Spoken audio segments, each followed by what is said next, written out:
काला जादू। अपने बेटे ऋषु के माथे से टपकते हुए पसीने को देखकर सविता की हालत खराब हो गई।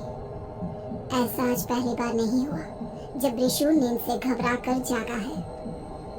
हाय मेरा बच्चा, न जाने किसकी नजर लग गई है तुझे। जब से मेरे बच्चे ने 10वीं के एग्जाम में स्कूल टॉप किया है तब से रोज बुरे बुरे सपने आने लगे हैं।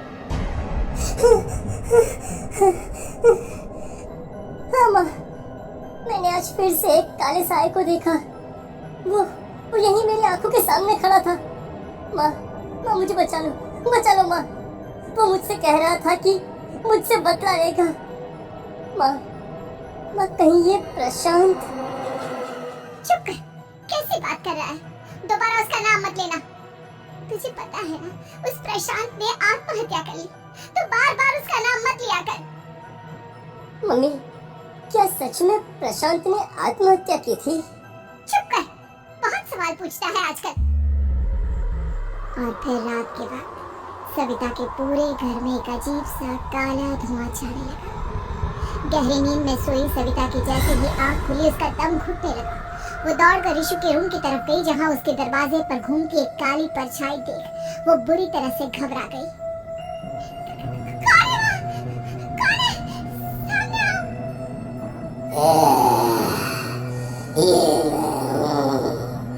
तुम्हारी काली करतूत।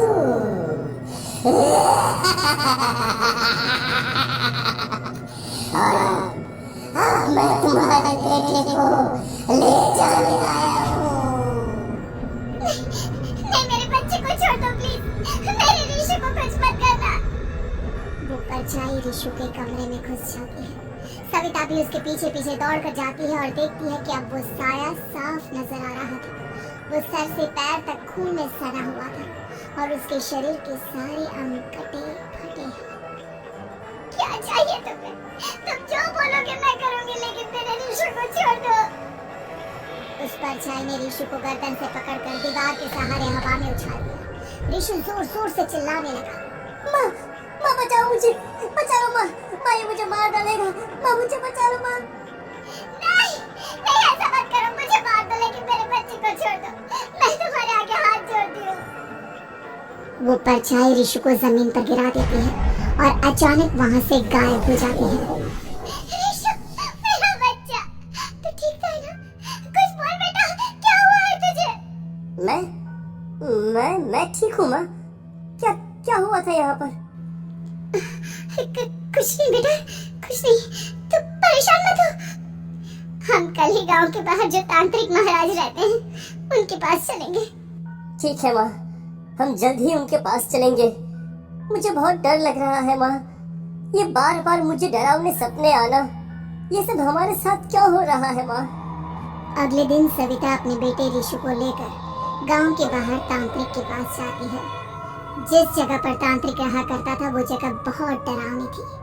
चारों तरफ कंकाल और खूब मूर्तियां नजर आ रही थी। गांव से दूर वीरानी में उस जगह पर जोर से आंधी चल रही थी। ऋषु ने डर कर अपनी माँ का हाथ पकड़ लिया। माँ मुझे बहुत डर लग रहा है।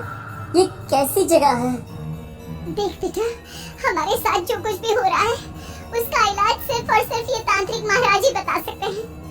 अब यही है जो हमें प्रॉब्लम से बाहर निकाल सकते हैं। जैसे ही सविता और ऋषु तांत्रिक की झोपड़ी के अंदर पहुंचे, वहाँ का नजारा देखकर उनकी आंखें फटी की फटी रह गई। तांत्रिक की झोपड़ी के अंदर कई सारे लोग अपनी गर्दन घुमा घुमा कर जोर जोर से चीख रहे थे। कौन हो तुम और यहाँ क्यों आई हो? महाराज, मेरे बेटे को कुछ दिनों से एक डरावनी काली परछाई नजर आती है और कल रात उसने मेरे बेटे पर हमला भी कर दिया।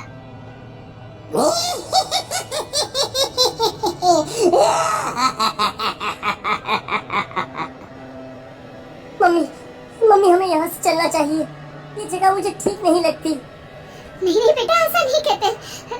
रुक जाओ, 2 मिनट के लिए रुक जाओ। क्या कहा? काली परछाई? तुम्हारे बेटे पर किसी काली परछाई ने हमला किया? हाँ महाराज, वो कह रही थी कि वो मेरे बेटे को कुछ कर देगी। कोई उपाय बताइए महाराज, मेरे बेटे के साथ कुछ गलत नहीं होना चाहिए। तुमने किसी दूसरे के साथ गलत किया है। तो तुम्हारे साथ भी गलत होकर ही रहेगा। तुमने किसी की जान ली है, किसी को मार डाला है तुमने। नहीं महाराज, मैंने ऐसा कुछ नहीं किया। मैंने किसी की जान नहीं ली। मुझे कोई उपाय बताइए। लगता है तुम इतनी आसानी से नहीं मानोगी।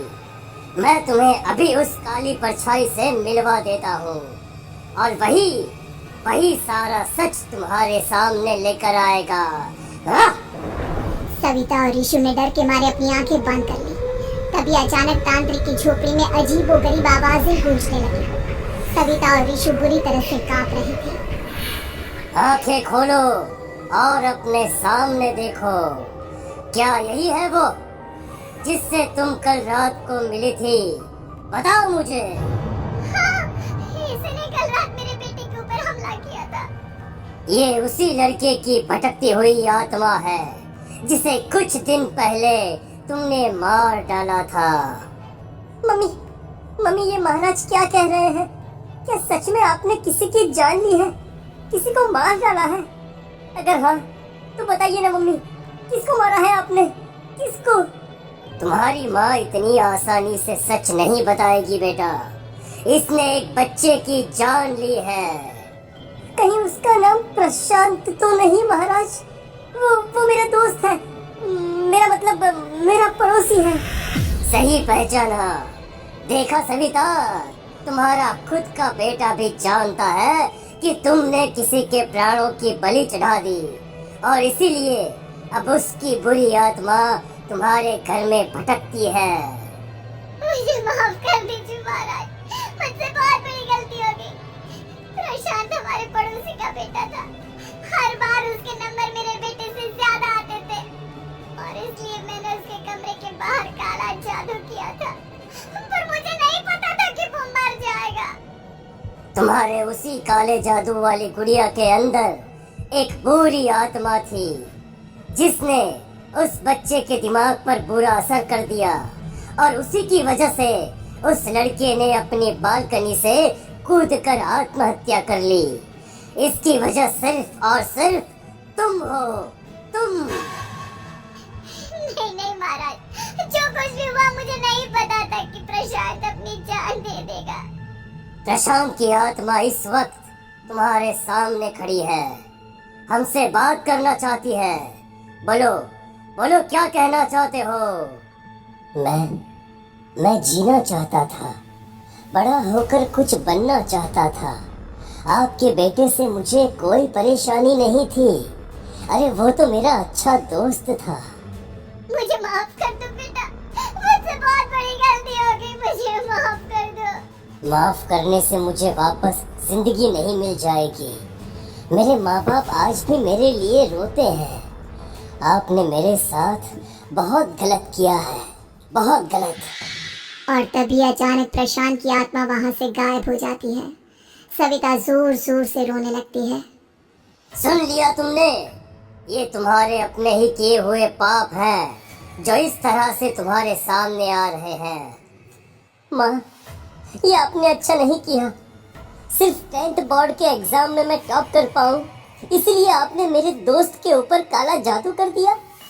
नहीं मम्मी नहीं, अब हम कभी खुश नहीं रह पाएंगे, कभी नहीं। मेरे दोस्त की आत्मा को कभी शांति नहीं मिलेगी मम्मी, कभी नहीं। लेकिन मैंने जो कुछ भी किया सिर्फ तुम्हारे लिए किया। वो लड़का हमेशा फर्स्ट पोजीशन पर आ जाता था और इस वजह से हमेशा तुम्हारे मार्क्स कम पड़ते थे। मैंने तो सिर्फ उस पर एक छोटा सा काला जादू किया था बेटा। मुझे क्या पता था कि उसका ये नतीजा निकलेगा। जिस बुढ़िया को तुमने उस लड़के के कमरे के दरवाजे पर लगाया था, दरअसल उसके अंदर एक बुरी आत्मा का प्रवेश हो गया था, जैसा कि अक्सर काला जादू करते समय हो जाता है। मुझे अपनी गलती का एहसास हो गया है। मैं प्रायश्चित करना चाहती हूँ, आप बताइए मैं क्या करूँ? प्रशांत के घर जाकर उस काली गुड़िया को वहां से निकालकर यहाँ लेकर आओ। मैं उसे आग में जलाकर राख कर दूंगा और उसके बाद प्रशांत की आत्मा को हमेशा के लिए मुक्ति मिल जाएगी। अगली रात सविता चुपचाप अपने पड़ोसी प्रशांत के घर जाती है। प्रशांत के माँ बाप प्रशांत की मौत के बाद उस घर को छोड़कर हमेशा के लिए वहां से चले गए थे। जैसे ही सविता उस घर के अंदर कदम रखती है, उसका सामना अजीबोगरीब हैवानियत से भरी आवाजों से होने लगता है। ऐसा लग रहा था जैसे कोई बुरी तरह से चीख रहा। सविता जैसे ही प्रशांत के कमरे के बाहर पहुंचती है, वहां पर लटकी हुई गुड़िया के शरीर से खून टपकने लगता है। ये क्या हो रहा है? इस गुड़िया के शरीर से खून क्यों टपक रहा है? सविता हिम्मत करते हुए उस गुड़िया को वहां से उतारने की कोशिश करती है, लेकिन तभी अचानक से बहुत भयानक दिखने वाली औरत उसकी आंखों के सामने आकर खड़ी हो जाती है।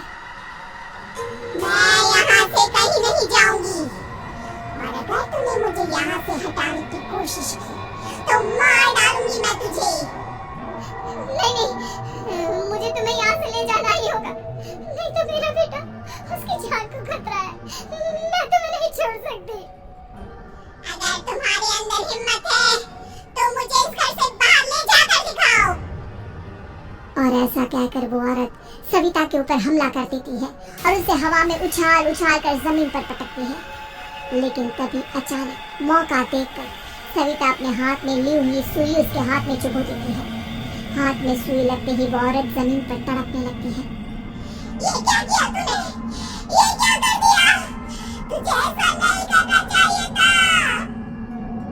तांत्रिक ने मुझे कहा था कि तुझसे जीतने का सिर्फ यही एक तरीका है जिससे मैं अपने पापों का प्रायश्चित कर सकती हूँ, और अपने बेटे की जान बचाने का सिर्फ यही एक तरीका है जिससे मैं अपने पापों का प्रायश्चित कर सकती हूँ और अपने बेटे की जान बचा सकती हूँ। और उसके बाद वो डरावनी दिखने वाली औरत एक छोटी सी जादुई गुड़िया में तब्दील हो गई और सविता ने उसे ले जाकर तांत्रिक को दे दिया। तांत्रिक ने जादुई गुड़िया को आग के हवाले कर दिया।